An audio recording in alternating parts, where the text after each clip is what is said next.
Hey, this is Jason Van Camp, and this is the Break It Down Show.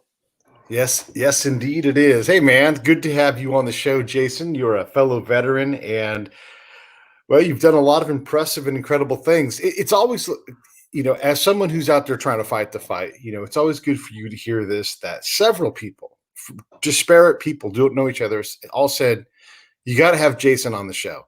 And just to be completely honest, though I'm a veteran, I don't pursue a lot of veteran guests because I kind of get tired of putting Letterman jacket on and talking about football stories and all that kind of stuff. Yeah, I understand. So when I hear people say that, I'm like, I've got to make sure I got him on. And then I look you up and wow, man, you are a busy dude. You are crushing it. Well, I'm certainly happy that it appears that way, right? I'm definitely putting a lot of work in, burning the candle on both ends, and trying to serve other people, trying to provide for my family, trying to make a name in this world, and trying to be a good dude is basically what it comes down to. Yeah, I have similar goals. I'm trying to be a good dude. I'm trying to, relieve burdens of folks that are struggling to get rid of their own burden while simultaneously trying to get my own burden off my own back. There you go. There you go. And we have a lot of similarities in our approach to things. Um, I talk about the concept of miscomfort, and that's more like look, and you're an SF guy, so you know how this stuff works. Like when you work cross culturally, you're not supposed to be comfortable with what you experience when you're in a new culture or working with somebody from a different political party or whatever it's going to be. You need to get into that miscomfort because that's where the growth is.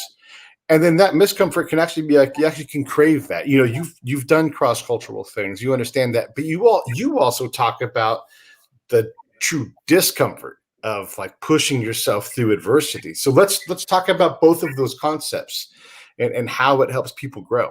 Yeah, Pete, fascinating. I want to hear more about real fast the Yeah. miss in miscomfort. Can you explain what that means a little bit more in depth for me? Yeah, for sure. Well, you're just using the prefix miss, it's like it's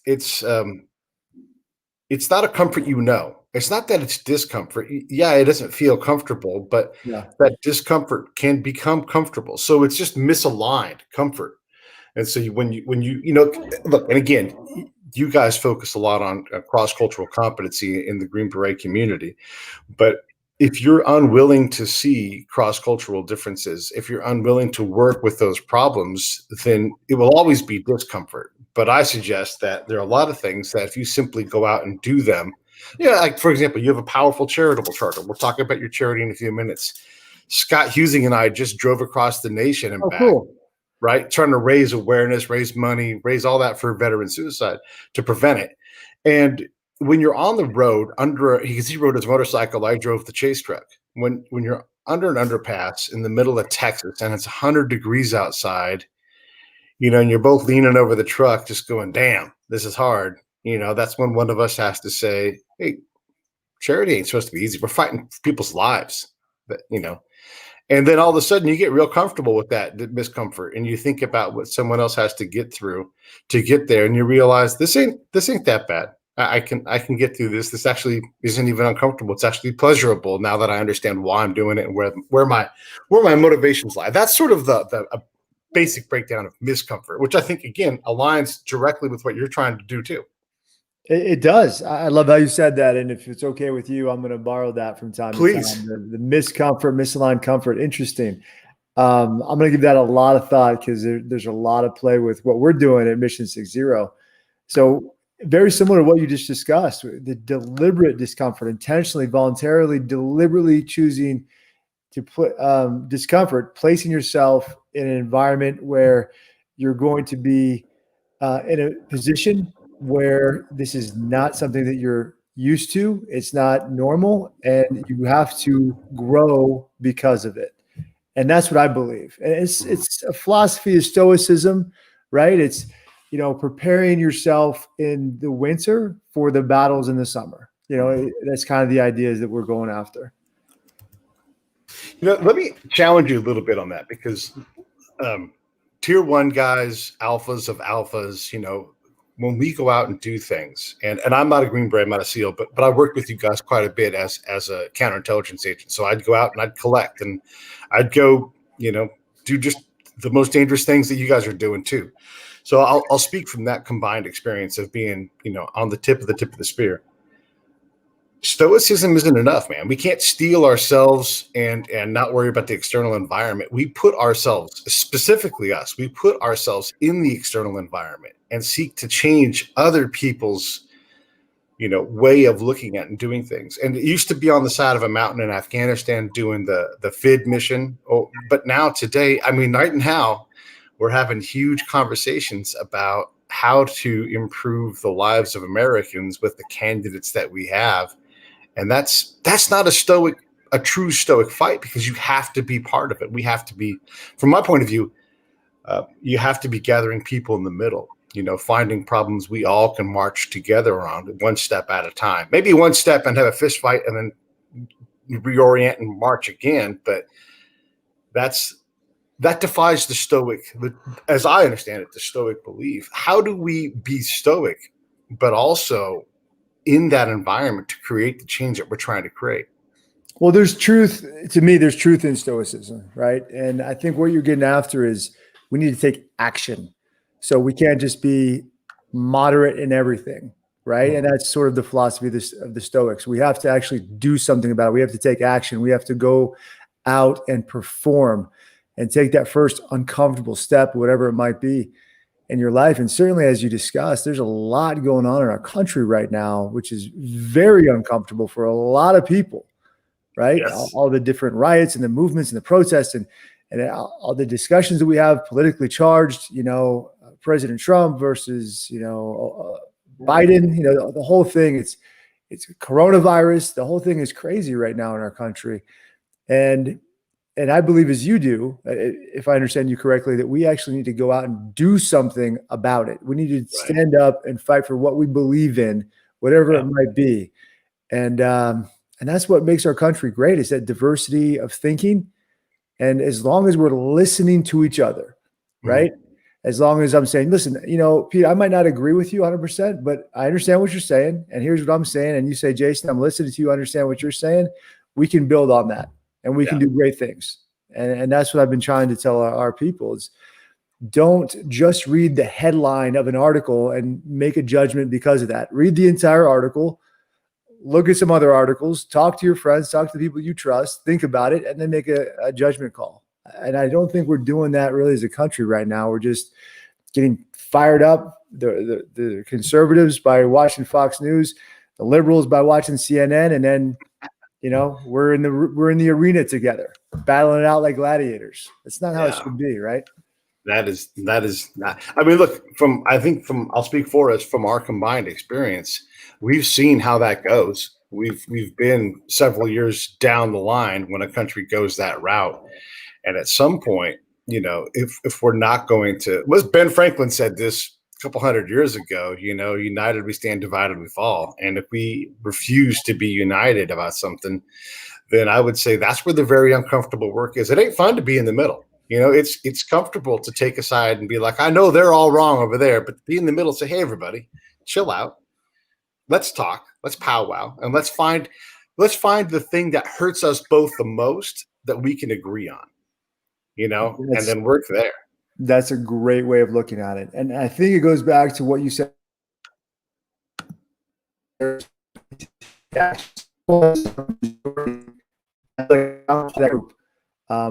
ways.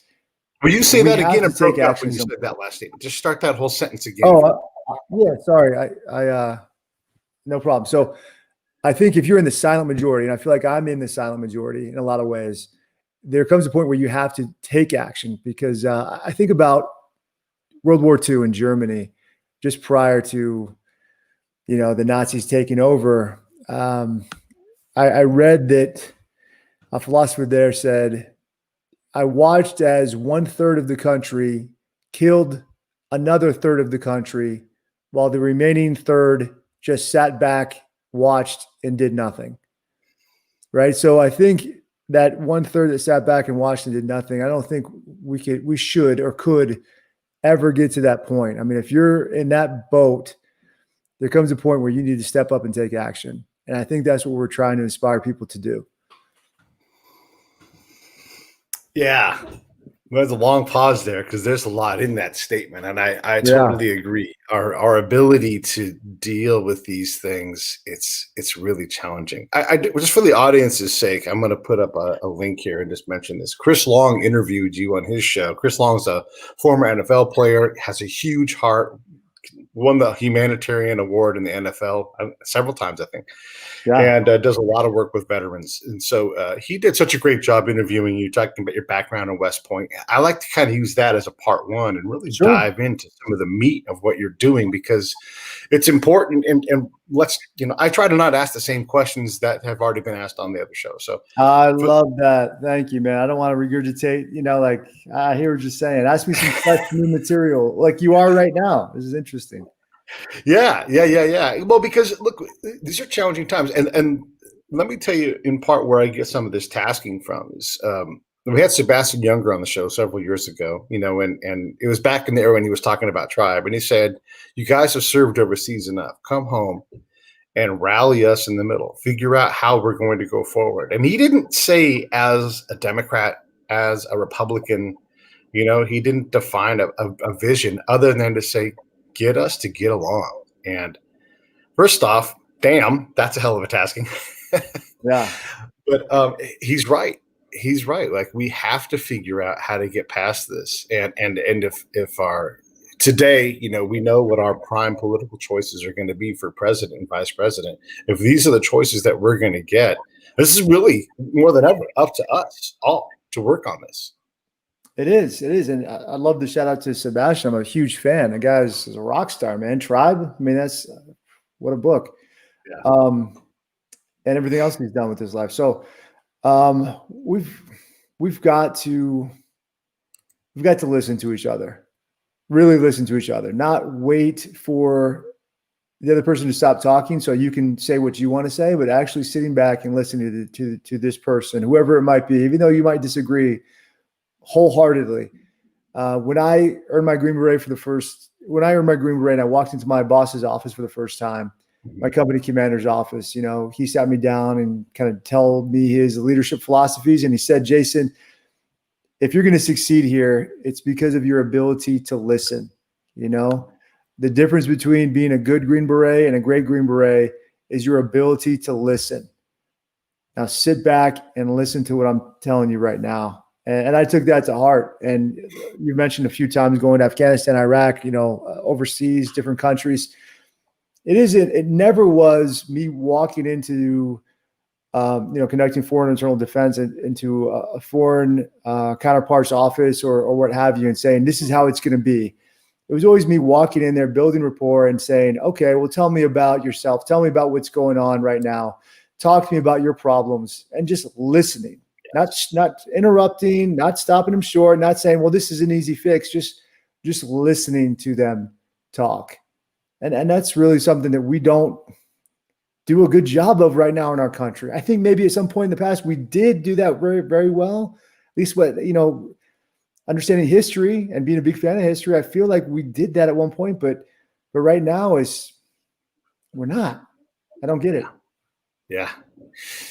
That listening aspect, that was vital. I mean, that was how I was able to give, you guys the intel that you needed, because my job wasn't to go out, and turns out my job was not to go out and tell you the things that you already knew, and as an officer and as a commander, my job is to tell you how to win. And when I go out with a packet of enablers and we're inoculating goats, the goat inoculators are going to say, hey, we won today. And I'm going to go out and I'm going to say, hey, and I'll make you a colonel. Colonel Van Kamp. I went around, I talked to the farmers and asked them what happened today. And they said that the Americans inoculated the sheep and we're glad for it. And then I asked, well, what about the government here that we're trying to legitimize and stand up? And then they laughed in my face. You as a commander would be desperate to know that. You want to hear from those people on the ground who you're trying to improve their condition. But if we refuse to understand the condition of the people that we're trying to help, we are unable to help them. Beautifully said. That's poetic, Pete. I appreciate that. Yeah. Thanks, it man. is. I mean, it is. If you really think about it, and you kind of digest that and marinate on that, that's what it comes down to. That's really what it comes down to, is not just self-awareness, but social awareness, and knowing the people around you and knowing how they think and how they feel and what their thoughts are. Because if you've ever been to a foreign country, and served in combat, you realize it's hard to explain to your friends back home that have never served before what that is like, what that mindset is like. Because just for example, freedom, it seems so simple to us. Like we understand it, we feel it, we live it. But to explain what freedom is to people over there, the majority, for the most part, it's just such a foreign concept to them. It just doesn't register. Just for example,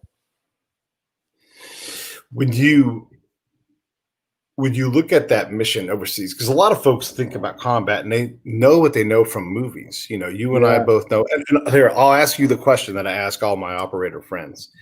In combat, did you, and you're going to love this, did you fire more bullets or have more conversations? Oh, not even close. Right. Conversations, right? And if you're going to ask me what the most realistic war movie of all time is, then I'll tell you, without hesitation, it's Tropic Thunder, man. That it was the most real depiction of combat that there is in Hollywood. That's hilarious. We certainly had more conversations than bullets. No question. I mean, that's no question. Now, this one, I don't know how you answer this one, because this one gets a little more variable. Where did we spend the bulk of our focus and time pre-combat deployment? It's for us in the Special Forces, it was a lot of understanding our area of operations, our area of interest, understanding, talking about intelligence, getting briefings on that sort of thing. I speak fluent Russian. That was my language in the Special Forces. And I lived in Russia for 2 years. So at one point I was fluent. Right now I'm pretty good, but it's been a long time. But I took it upon myself to learn Arabic. Mm-hmm. And I could speak it well enough to have, just small talk in the beginning of the conversations. And then when we were having a discussion, certainly I'd have my interpreter there as well, but I would pick up, words and understand kind of what we're talking about, what the conversation is going towards, because you're only as good as your interpreter, really, is what it comes down to when you're in combat. Mm-hmm. And certainly, and by saying this, I'm agreeing with you, but I don't want to discount the fact that we also did a whole lot of, training with CQB and ambush and raid and, all the the combat, the physical, training as well. Yeah. And it's one of the reasons why I asked that follow-up question, because when you work with conventional units, and I'm not saying anything derogatory about these guys, but if you go to NTC pre-deployment and you're firing artillery pieces pre-deployment for Afghanistan or Iraq, and that's not going to be your job. Maybe a couple of the teams that you have to train specifically to do a few missions. And I got a lot of time in Iraq. I mean, I know how often long guns are shot. Sure. It ain't very often. They're put at even more of a disadvantage because they don't have the time. You're not sending any more than, I don't know, if 10 people to go do immersion language training at a regular unit. It just doesn't happen. And then the other thing that is true 100% is there is no specific advanced level interpreter operations training. There's no interpreter driving badge, none of that. You have to invent that yourself, which is crazy for an institution that relies so heavily on interpreters to not go, I'm going to get off my soapbox here before I get too crazy. If you cannot build trust with your interpreter, then you should find a new interpreter or find a new job, because they're half you and half your partner, the person you're talking to. Oh, and man. How in the world can you do this work if you can't talk? And because we focus, and rightfully so, we focus on the combat issues that we have to deal with, because you have to be prepared there first. The vital mission of listening and sorting through and understanding, it doesn't get quite familiarization fire for the audience. It doesn't quite get tertiary level attention, but it doesn't get the attention that it requires to do that super deliberate and hard, challenging work. You're absolutely 100% correct on that. I'll tell you, when I lived in Russia and I started getting good at speaking Russian, I started spending some time with professional interpreters, right? Speaking, translating Russian to English and back and forth and so forth, vice versa. And I would tell right away, like pretty quickly, like this guy sucks. Like he can't speak Russian. He can't speak English, like he's not very good at all. And when they were trying to interpret, I was like, he's missing the message. He doesn't understand what this guy's trying to say. And the way he's delivering it is super confusing. And that's why nothing's being accomplished right now it's because the interpreter, his skill level is poor. And that's why nothing's getting done. And so I was really cognizant of that in Iraq and tried to make sure that the guys that I worked with, the interpreters, they understood me. They understood my vibe. They understood the subtle details, the body language, everything else that was going on with me so they could speak it. And also I feel like a lot of times people don't know how to utilize interpreters correctly. They'll spit out paragraph after paragraph after paragraph and then just say, translate.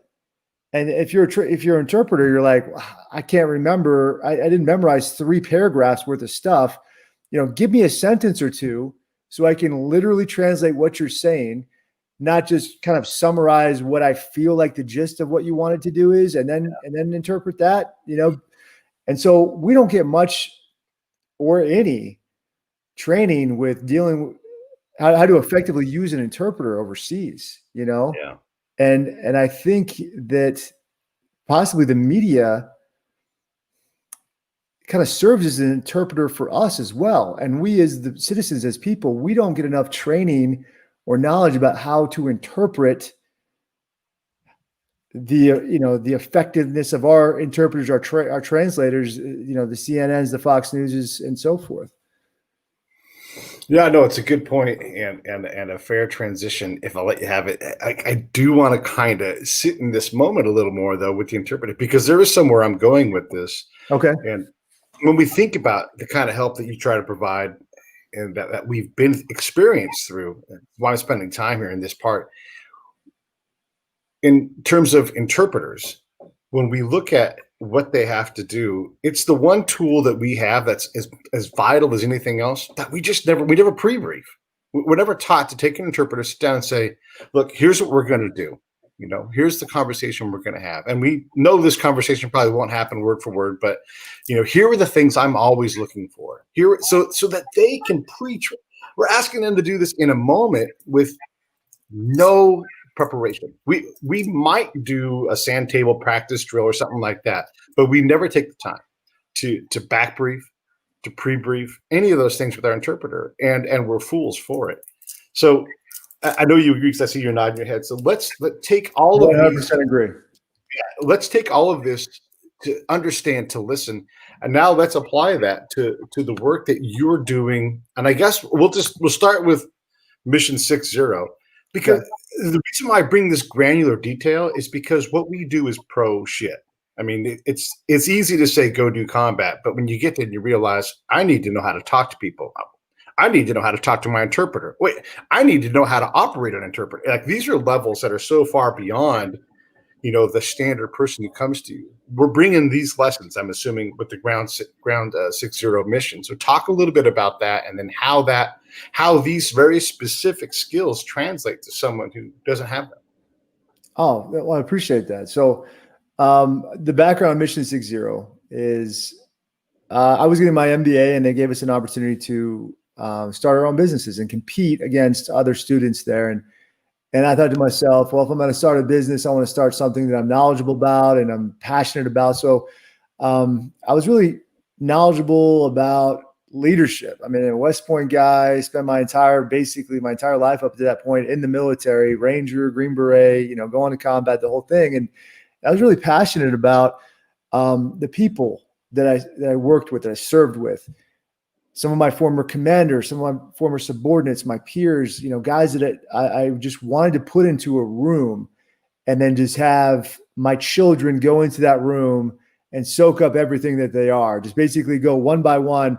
Clay, let me learn all of your life experience. Okay, now Brian, let me learn all of your life experience. Now Rebecca, and just kind of go through the people in this room. And I just thought that would be powerful. So I got together with those people and I said, I've got an idea. This is the idea. It's a leadership development company. Are you in? And most of them said, yeah, I'm in. Let's do it.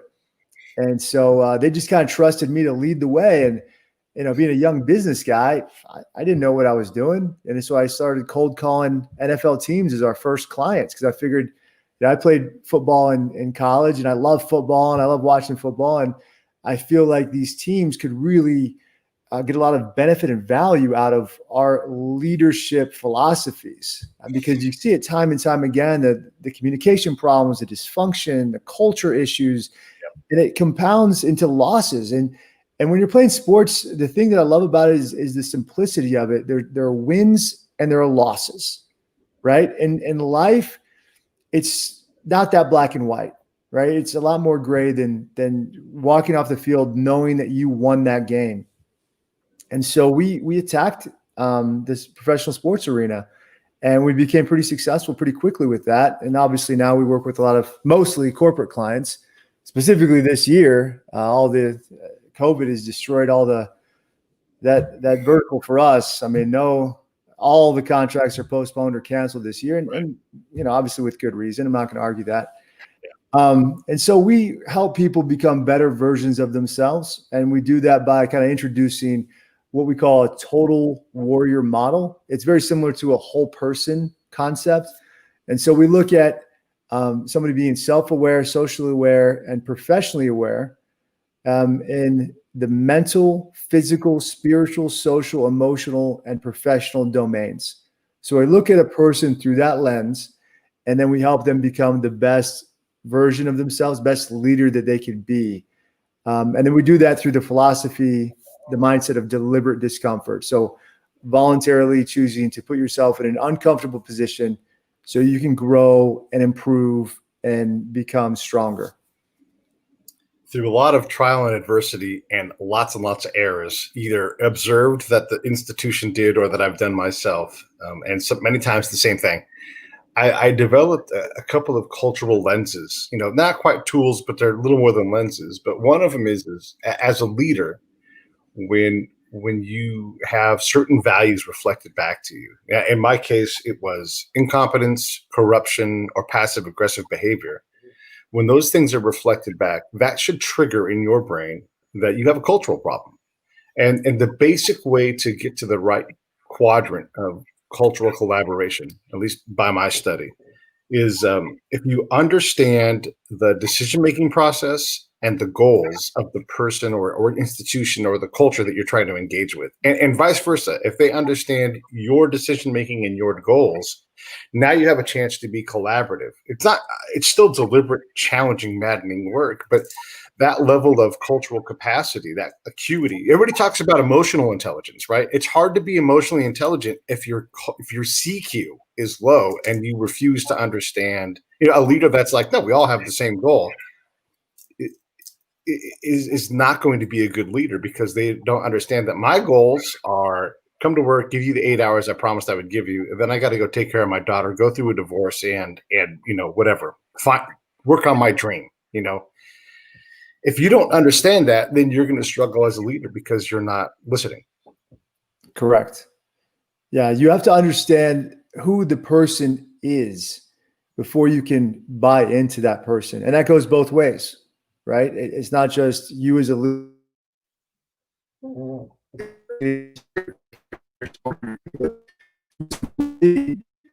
know your leader as well, how and why they make the decisions that they do, asking them questions, not being afraid to do so, and taking ownership and accountability of things when they don't go right.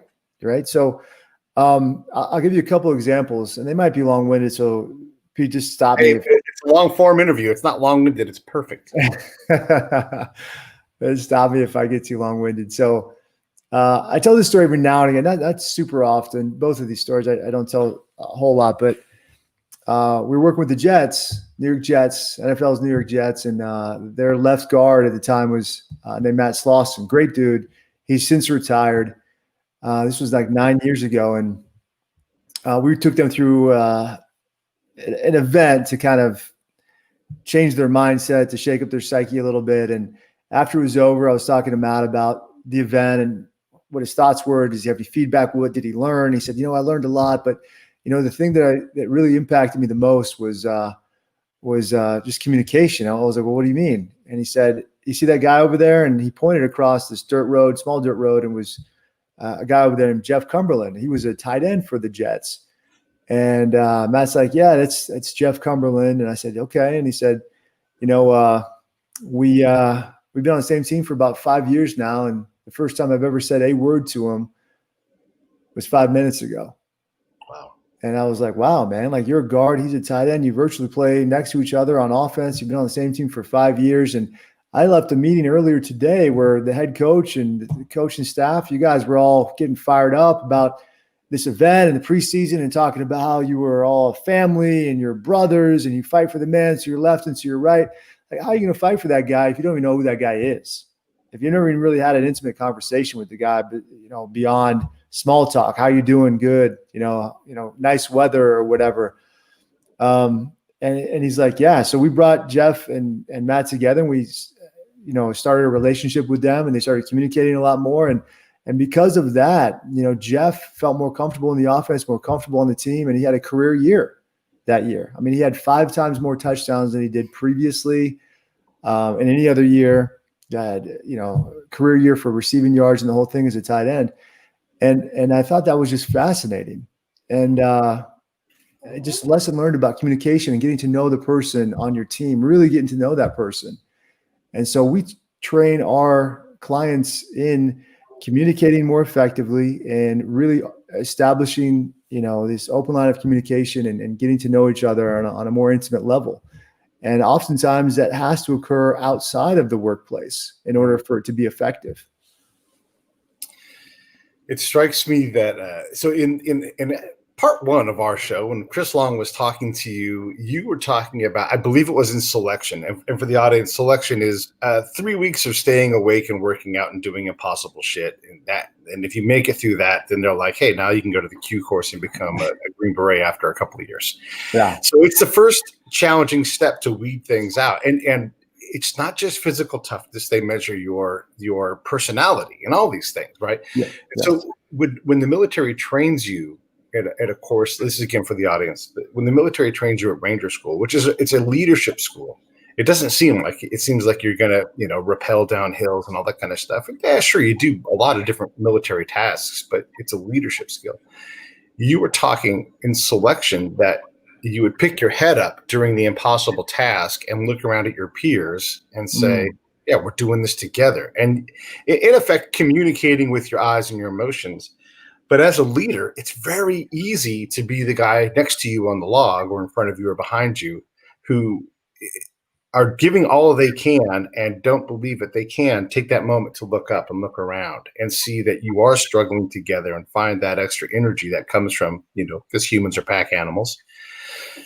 How do you communicate that to a leader who's like, I've never failed at anything. I would like to continue to get bigger. I've never ran a corporation this big, and that's true every day. My company gets bigger and bigger and bigger, but I have to get better. How do you communicate with someone that's never been wrong, never failed, these principles of you can't just have your head down? Yeah, that's a great question. And we deal with a lot of these individuals, a lot of them. And first off, are they open to learning? Are they open to getting better? And the vast majority of them are. Now it's getting to know this person and finding out how they accept learning, how they communicate.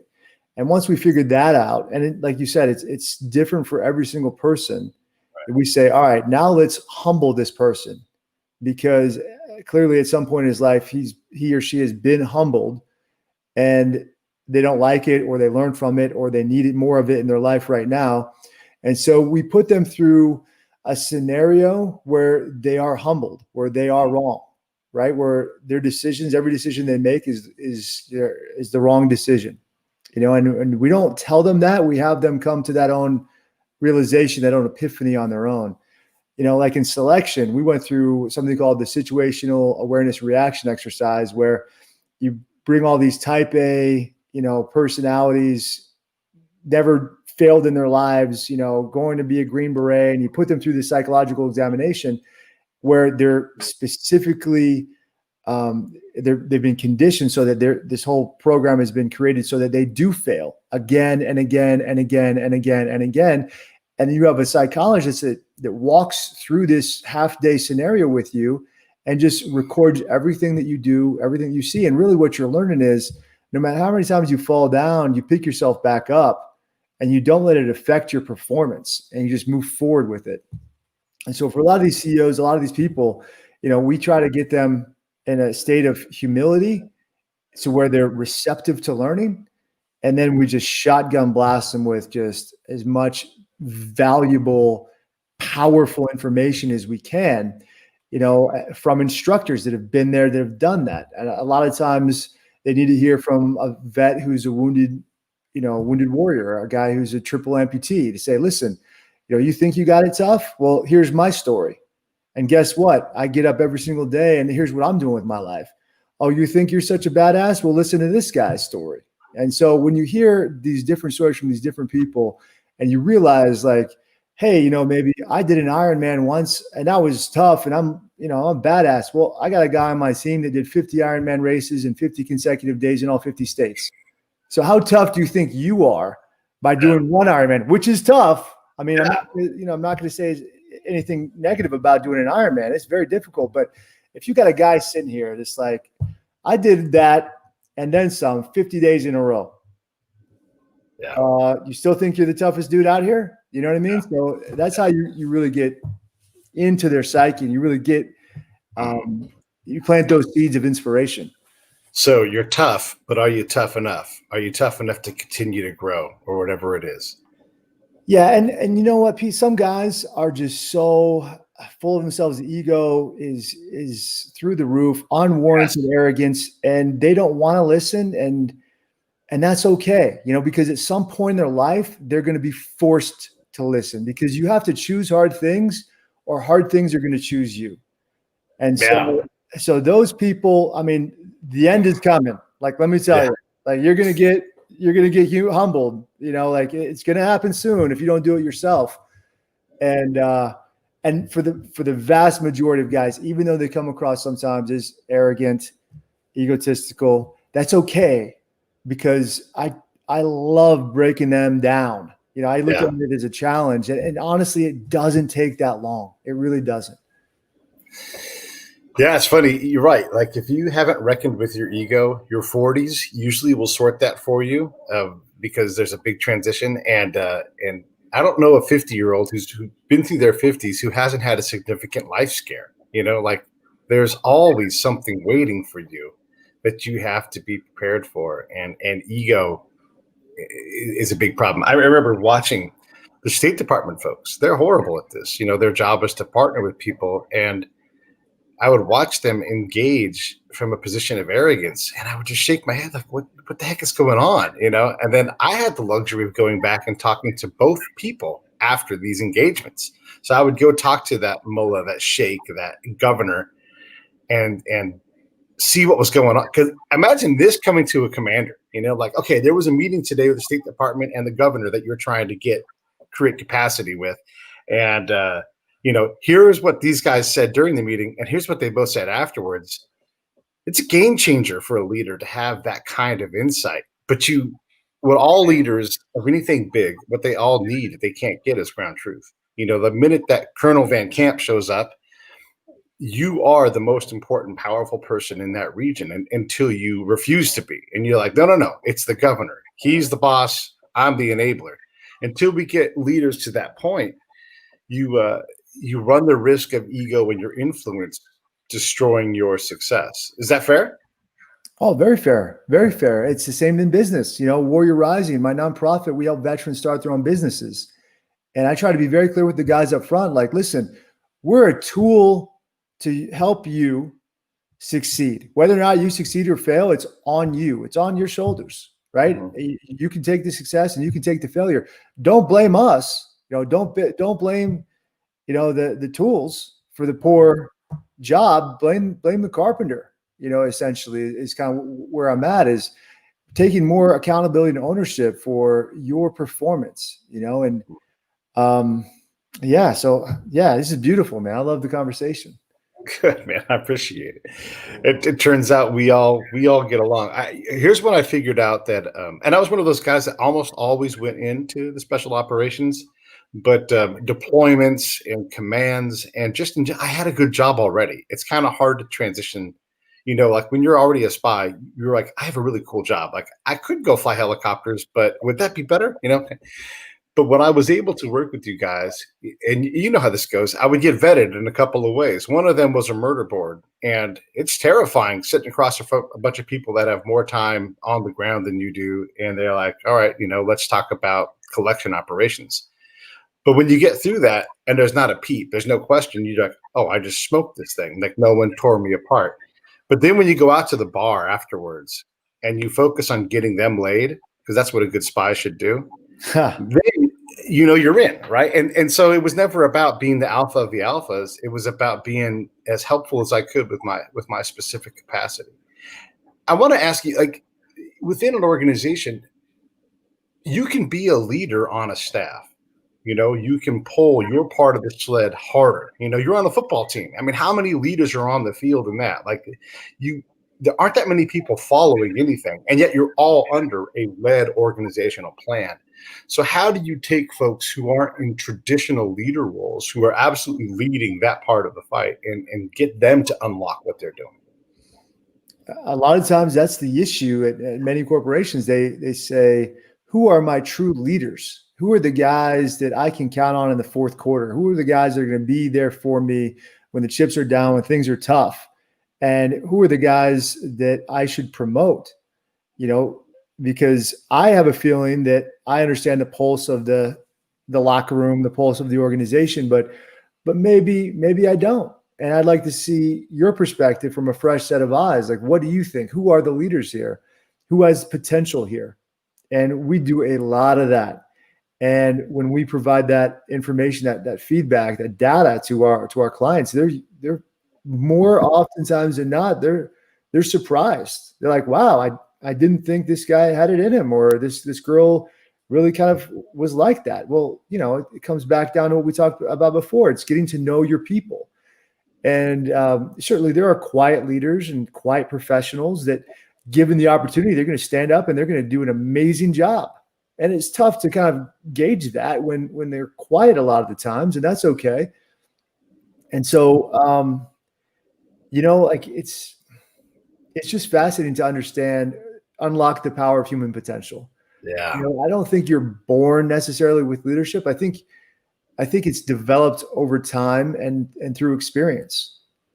Some guys are forced into a leadership role, and granted, they're maybe not that great at first, but then they grow into it. They learn. They suffer at first. It's uncomfortable at first, but then they get pretty good at it and they learn from it. And I think I had a certain type of leadership skill. And I felt pretty confident about my leadership skills. But then when I went to the Army, I was like, man, I don't know anything, and then I started learning a lot, so much. I learned at Ranger School just, during those 3 months, like, this is what hard work looks like. This is what a leader does, and then thinking, okay, I'm good. I'm solid. And then going to special forces and realizing, man, I didn't know anything, like, this is really what it's about. And then going to combat and then, realizing, like, well, it's a different type of leadership over here that I need to be utilizing.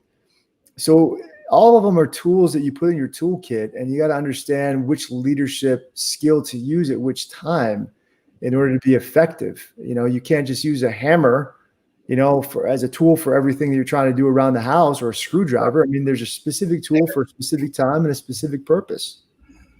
I use a hammer for everything. I shave with the hammer. Too, man. my 1-year-old son does right now too. How about parenting? There's a thing where the hammer is the easiest tool to grab, and quite often the wrong tool. Like, if you want to get it wrong, parent as a hammer. My brother is a hammer. He's a Marine, and he's like, I'll punish harder, or I'll punish harder or still, you know, it's like, come on, dude, punch a different hammer. One of the things that I would try to impart upon my military partner or my State Department partner that I'm working with is when they're working with their partner to ask them questions to kind of test their, you know, their head up from the log PT situation. And I would say something like, "Hey, Jason, what was the last thing that your partner got right?" And or what was the last thing you learned from your partner? And did you let them know? And it was an arrogance test. It was a humble test. You know, it was like, are they learning something from somebody, or are they just like, I will direct this conversation, and they just pushing things and just being, like, is your partner passive aggressive? Yes. Okay, good. You know, when was the last time you asked to set a meeting with them, or did you just show up unannounced? And the light goes on. You're like, oh, you know what? I never asked him once for a meeting. I just always showed up with my gun and my gang, and I took up his whole fucking day. Okay, you know, these lessons, man, they're huge, and I know you guys must pass these things on to your people because it's tremendously valuable to have the CEO say, "You know what I learned from Jason the other day? He made me realize something." And you say that in a meeting, and Jason's gonna be like, "Wait, what? I did something? I got something right? When was the last time you told your staff that they did something good or that you learned from them?" It's so powerful. Oh, so powerful. Recognition and reward. They're real, you know, and some people really respond to recognition and reward. I mean, really, love and fear is what you use to motivate people, right? And so if your people believe that you, and they know, not just believe, like they know that you love them, you care about them, and you place them and their needs above your own, I mean, they'll do anything for you. My friend Mary, who's one of my favorite people, always comments on the show, and I never get to her questions, but I think this is a powerful question. The quiet ones, the ones that are afraid to speak out. How hard do you work to bring them out, to challenge them, or do you let them kind of have their shell and their protection? I don't force them to do anything that they don't want to do. So the way that I look at it is like this. I'll have clients or employees say, "Jason, just motivate me. I just need you to motivate me." And I'll say, "Listen, I can't motivate you, and I'm not going to motivate you. I can only inspire you to motivate yourself because I'm not going to be there 24/7. I'm not going to hold your hand. You're going to have to find whatever it is inside of you to move forward because that's the epiphany. That's how you're going to succeed in life. Like if you're relying on me to do the work for you, then look somewhere else because I'm not going to do the work for you. You know, but if I can educate you and provide you the tools to do it, then awesome." So the quiet ones, you know, that Mary is referring to, I'll put them in the best possible position to stand up and say something and do something and be a leader. I mean, the spotlight's going to be on them for, you know, for a minute or two or however long it's going to be. And it's like, this is your opportunity. This is your moment of glory. Now is the time to seize it. And if they don't, I say, okay, well, let's, you know, not going to embarrass that person, not going to call them out, not going to say anything, you know, negative or punish or anything like that. Just say, okay, well, hopefully in the future, when you get a similar opportunity, you'll feel inspired enough or self-motivated enough to stand up and be that person that you could be. But right now is just not the moment for you. The patience to wait for your moment and the preparation to seize that moment. Those things are powerful tools for sure. Yeah. There are, I don't know, people in 90 different countries that listen to this show, either the live form or the podcast form. And what you do works in any of those countries. So I guess just give us the 90-second pitch on your guys' mission in a time of COVID, because you're right, you're not just going to do a workshop. That's not going to happen. So how have you guys transitioned, and that person who hires training for their company, what do they need to hear from you? Yeah, so that's a great question. And certainly COVID has been difficult for us because prior to COVID, we did a lot of live keynotes. Me and all the guys on my team, I mean, Medal of Honor guys on my team, amazing presenters. We did live workshops.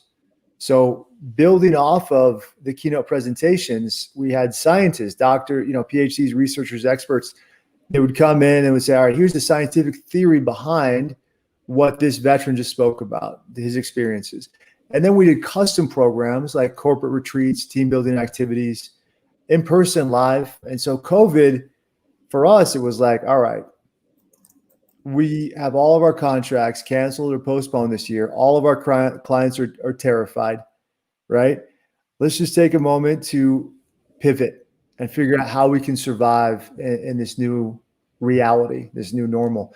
So we realized pretty quickly that we needed to do more online training. So we obviously have our book, Deliberate Discomfort. It's available on hardcover, ebook, and audiobook. I'm actually giving it away for free right now. All you have to do is pay for shipping if you go to deliberatenediscomfort.com.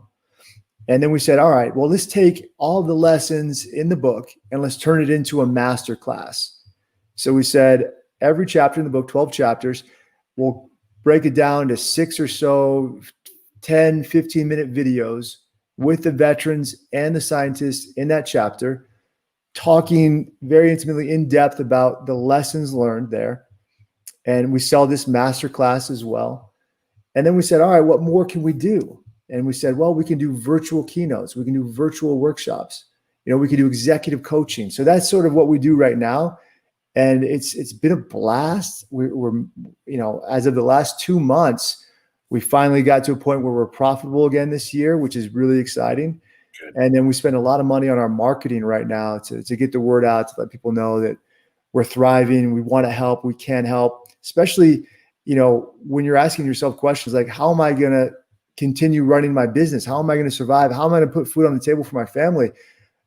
We've got answers. We work with a lot of clients that have come up with really creative, innovative solutions that we've helped them, develop, and we can provide that same level of assistance to you individually or as a business. You talked about a Medal of Honor winner on your staff. I'm assuming that's Leroy Petrie. And for those that don't know, Leroy got into a firefight with a bunch of his Ranger friends, and someone threw a grenade at them. Leroy grabbed it and threw it back. Yeah. Basically. And it basically takes off his arm in the process. But when you look at something like that, and then that, from what I understand of the story, that emboldens that team that was in a really bad situation, and they pushed through. I mean, part that in that very inspirational leadership moment that, he sacrificed his life, ultimately lives, but he made that life and death choice and said, I'll sacrifice myself for you guys. And then it leads to them getting out of a dire situation. Is it possible to train for? I mean, look, we all think about that Medal of Honor moment. Would I dive on the grenade? Would I stand next to this tree and sacrifice my life so that the rest of the squad could get out of there? But is that something you can actually train for in business? Does that apply? It does. It does. So Leroy is an absolute stud, like you said. The guy was fighting the Taliban in Afghanistan. A grenade was thrown into his trench. He picked it up, threw it, blew his entire arm off. He calmly took a tourniquet off of his kit, stopped the bleeding on his right arm, picked his weapon back up with his left arm, continued fighting, defeated the Taliban, got his guys to safety, who had just saved their lives from the grenade. He got them to a helicopter. And so the way that I look at it is like this, like, show me your friends and I'll show you your future, right? The people that you're around, you become like them. Mm-hmm. So for me, and we have another Medal of Honor recipient on our team. He's actually the president of the company. His name's Flo Groberg. He tackled a suicide bomber in Afghanistan and earned the Medal of Honor as well. And so for me, like, being around these guys, listening to their stories, understanding their mindset, feeling like we're close and we're friends, which we are, like, I sort of think to myself, this is who I want to become. These are the actions that I want to emulate. And that's why I wrote Deliberate Discomfort, is to tell these stories, to tell people that you can become like these guys, not just listening to the stories, but being around them, really absorbing their essence, like who they are. Like previously, I'll just give you an example, like going to combat before, if I had been blown up and lost my legs or arms or whatever, it would have been devastating to me mentally. I don't know if I would have been able to overcome it.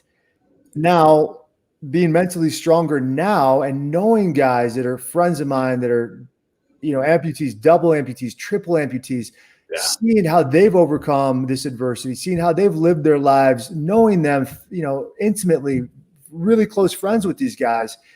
If I'd been blown up now after having met these guys, I would not have been as devastated. I'm like, listen, okay, well, I lost my legs. This sucks. But you know what? Joey and Brian and Tommy and Mike and all these guys lost their legs too. Like they're all my buddies. Like it'll be fine. I'll get over it. You know what I mean? But not to, lessen that impact or discredit that experience because it's, catastrophic for sure. But the same thing with Leroy. Like if I were in combat and a grenade was thrown into my trench, would I have picked it up and thrown it out to save the lives of my guys? Would I have jumped on that grenade, or would I have tried to jump away with my guys? I don't know what I would have done in that scenario. However, now knowing Leroy and Flo and knowing what they've done, would I do that now? Yeah, they've shown me the way, man. Show me your friends and I'll show you your future. That's something that I probably would do at this point in my life because they're my friends and those are the decisions that they made. And I trust them and I believe in them. I look up to them. And that's what Mission 60 is all about, is teaching people, showing people, building that rapport, those relationships with people and communicating better, building that culture so you can do those things in the future, figuratively and literally. We had Trent Gibson on. He was Jason Dunham's commander. Jason Dunham was awarded the Medal of Honor posthumously. He jumped on a grenade. He took his Kevlar off, threw it over the grenade, threw his body over it, and left a leadership problem for Trent because right before it happened, Corporal Dunham was writing out his mission order and doing all his leadership stuff. And as a company commander, Trent's looking at Dunham going, man, that's leadership right there. His guys brought him food so that he could, continue to work hard to lead his squad. And he's like, man, I should take a picture of this moment to remind us what good leadership looks like. His guys brought him food, even though he was hard on them, and because they cared about him. And then I think it was the next day that he dies from that. And I asked Trent later on, like, now that you've seen, Jason do this ultimate sacrifice, what have you learned from it? He's like, I take that picture now. I stop, I slow down, and I say, this is a good leadership moment. I need to capture these for myself to use as teaching points. He's still a Marine. He's still, he's a colonel now. And those are the moments, when someone like Flo or someone like when they take that next step and they lead. And Corporal Dunham, he passes away. He literally has two Marines standing next to him, and they're both alive today because of that. And I'll tell you right now, those guys lived their lives differently because of the leadership example that they were given, and it's not an easy load to bear for them specifically because it came through tragedy. But if you're able to give that example, to slow down, to pick your head up, all those things, man, that we've talked about, that's where good leadership is loving and caring for one another while you accomplish the mission. Beautifully said. Loving and caring for each other as you accomplish the mission. Tell us really quickly about the charity, and then we'll wrap this thing. Okay. Warrior Rising is a 501c3 veteran service organization, a nonprofit. We help veterans in the most altruistic way we know how. We help them and their immediate family members start or accelerate their own businesses. And so we've been in business as a nonprofit for 5 years. Last year, we helped 1,016 veterans start businesses. This year, I think we're going to get closer to 2,000, which is awesome, especially during COVID. We raised almost $1 million last year alone. We're hoping to raise that much this year. It's been very difficult getting donations from people, certainly because of the atmosphere and the situation right now. But if you want to learn more about Warrior Rising, go to warriorrising.org. If you want to become a veteran entrepreneur, apply on our website. If you want to help out in any capacity, as a volunteer, as a mentor, as a representative in we'd love to have you. We definitely have an unbelievable team, unbelievable staff doing great things. And I'm really proud of Warrior Rising. Hey, man, I appreciate you coming on. Let's do another one of these, and let's really keep diving into the leadership aspect of stuff, because your experience and your way of telling it, it's just fantastic. I love it. Oh man, my pleasure. Seriously, I appreciate the comments too. I'm a sucker for for compliments. So thank you again for having me on the show. It's been an honor. It's been a lot of fun, and I'd love to come back. All right, I'm going to shut things down. Stand by.